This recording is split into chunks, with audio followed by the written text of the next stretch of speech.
अस्सलाम वालेकुम। अगर आप भी मेरी तरह इस सवाल का जवाब ढूंढ रहे हैं कि क्या वजह है बीटीसी की प्राइस इस साल के एंड तक $2 लाख क्यों नहीं गई, हालांकि मार्केट के जो बड़े बड़े पंडित एक्सपर्ट्स हैं, इवन जो इंस्टीट्यूशनल लेवल के एडवाइज़र्स हैं, एनालिस्ट हैं, उनकी ओपिनियन थी कि बीटीसी की प्राइस इस साल के एंड में $1.5 कोई $2.5 तक जाने की प्रडिक्शन कर रहा था।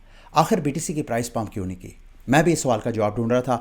और बड़ा इंटरेस्टिंग, ये अगर आप बैकग्राउंड पे बीटीसी का चार्ट देखें, ये मैंने मंथली चार्ट खोला है। एक साल पहले दिसंबर 2024 में बीटीसी की जो प्राइस थी, इस वक्त जब मैं वीडियो रिकॉर्ड कर रहा हूँ बीटीसी की प्राइस ऑलमोस्ट उसी प्राइस के ऊपर ट्रेड हो रही है। यानी बीटीसी ने अपना एक साल ज़ाया कर दिया है प्राइस अप्रिसिएशन के हवाले से। बीटीसी की प्राइस पंप ज़रूर की, यानी $1,26,000 बीटीसी ने इस साल के अंदर अपना नया ऑल टाइम हाई ज़रूर बनाया, लेकिन जितना गेन था वो सब गया। अब क्या वजह है, मार्केट क्यों प्रेडिक्शंस के मुताबिक मूव नहीं हो रही? इस हवाले से मार्केट के एक एक्सपर्ट्स हैं जेफ पार्क, उन्होंने बड़ा इंटरेस्टिंग आर्टिकल लिखा है जो ऑप्शंस की मार्केट है उसका एनालिसिस करके एक बड़ा प्यारा खूबसूरत तज्जिया किया है। उसमें हमारे इन सवालों के जवाब हैं कि बीटीसी की प्राइस क्यों पंप नहीं की, यानी $2 लाख $2.5 लाख क्यों नहीं गई, और क्या बीटीसी की प्राइस कब जा सकती है। इसका जवाब भी इनके इस एक आर्टिकल में है। आर्टिकल का नाम है द वन चार्ट। ये वो एक चार्ट है जो आपको बताएगा बीटीसी की प्राइस ऊपर क्यों नहीं गई। ऑप्शंस की मार्केट के हवाले से इन्होंने सारा तज्जिया किया है। मैंने खुद आज अच्छा खासा टाइम स्पेंड किया, बार बार इनके आर्टिकल को पढ़ के उनको समझने की कोशिश की है। तो इस वीडियो में मैं इनके इस आर्टिकल को, इनके थीसिस को बड़े सिंपल अंदाज में आपको समझाने की कोशिश करूंगा, ताकि आप क्रिप्टो मार्केट के हवाले से, बीटीसी के हवाले से अगर कोई आपने पोजीशंस वगैरह एडजस्ट करनी है तो आप इसको लाजमी कंसीडर करें।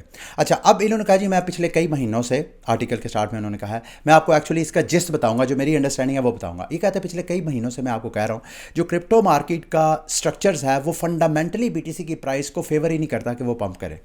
और इसके पीछे उनकी लॉजिक क्या है? वो कहते हैं कि जो बिटकॉइन ओजीज हैं, यानी बिटकॉइन के ऐसे वेल ओजीज जिन्होंने बीटीसी की प्राइस जब उसकी कुछ सैकड़ों तक प्राइस थी, कोई $10 $150 $200, उस वक्त के हज़ारों बिटकॉइन बाय किए हुए हैं, वो अब जब से ये पिछले 2-3 सालों से मार्केट पंप हो रही है, इंस्टीट्यूशंस की जब से एंट्री हो रही है, ये बिटकॉइन ओजीज जो है मार्केट में बीटीसी सप्लाई कर रहे हैं। तो ये कह रहे हैं, अच्छा इसमें जो बिटकॉइन ओजीज है इसमें वॉलेट्स भी शामिल हैं, इंस्टीट्यूशंस भी शामिल हैं, जो बिटकॉइन इन्वेस्टर्स हैं, अर्ली इन्वेस्टर, वो भी शामिल है सारे। वो कह रहे हैं ये जो बिटकॉइन ओजीज हैं इनकी जो मार्केट में इस वक्त बीटीसी की सप्लाई है वो अभी भी ज़्यादा है कंपेयरिंग विद जो न्यू बायर्स हैं मार्केट के। जो न्यू डिमांड है, न्यू डिमांड किस साइड से आ रही है? इंस्टीट्यूशंस की साइड से, यानी जो ईटीएफ्स हैं अमेरिका में, जो वॉल स्ट्रीट के इन्वेस्टर्स हैं, ब्लैक रॉक के ज़रिए, बिटवाइज और इस तरह के जो ईटीएफ कंपनीज हैं, उनके ज़रिए जो बीटीसी की डिमांड क्रिएट हो रही है वो भी, प्लस जो बिटकॉइन की ट्रेजरी कंपनीज हैं जैसे स्ट्रेटजी है, या इस तरह की जो जितनी मेटा प्लैनेट है जापान की, या इस तरह की अमेरिका की 21 शेयर्स है, और जो जितनी ट्रेजरी कंपनीज हैं, वो सारी कंपनी मिला के भी जो स्पॉट में जो डिमांड है बिटकॉइन की वो मीट नहीं कर पा रही है सप्लाई, यानी सप्लाई ज़्यादा है और डिमांड कम है अभी भी। और दूसरा उन्होंने फैक्टर काउंट किया है इसका कि जो इम्प्लॉयड वोलाटिलिटी है वो भी गिरती जा रही है। अब इम्प्लॉयड वोलाटिलिटी क्या होती है? इम्प्लॉयड वोलाटिलिटी मिसाल के तौर पे ऑप्शंस की मार्केट में क्या होता है कि आपने किसी ख़ास वक्त में प्रेडिक्ट करना होता है प्राइस ऊपर जाएगी या नीचे। इम्प्लॉयड वोलाटिलिटी क्या होता है? मिसाल के तौर पे अभी अगर बीटीसी की प्राइस $90,000 है तो मैं ये समझता हूँ कि बीटीसी की प्राइस अगले 3 माह में $2 लाख तक जाएगी, या 90,000 से $50,000 तक जाएगी। ठीक है, इसको हाई इम्प्लॉयड वोलाटिलिटी बोलते हैं, यानी मैं समझता हूँ कि बहुत ज़्यादा प्राइस में स्विंग आएगा। लेकिन अगर मैं ये समझता हूँ कि बीटीसी की प्राइस जो है $90,000 से कोई आज से 3 माह बाद भी कोई $1,10,000 $20,000 तक जाएगी, तो इसको, या 90,000 से 80,000 तक जाएगी, तो इसको लो इम्प्लॉयड वोलाटिलिटी बोलते हैं।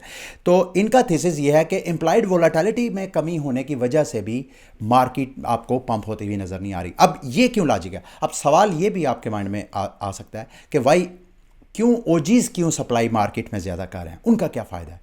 इसका भी बड़े खूबसूरत अंदाज में इन्होंने अपने इस आर्टिकल में जवाब दिया। ये कहते हैं जी जो बिटकॉइन ओजीज हैं वो बिटकॉइन को सेल नहीं करना चाहते, बल्कि वो बड़े चालाक हैं। वो क्या करते हैं, ऑप्शंस मार्केट में कॉल कॉन्ट्रैक्ट जो हैं, कॉल के जो कॉन्ट्रैक्ट हैं वो वहाँ पे सेल कर रहे हैं। यानी ऑप्शन मार्केट में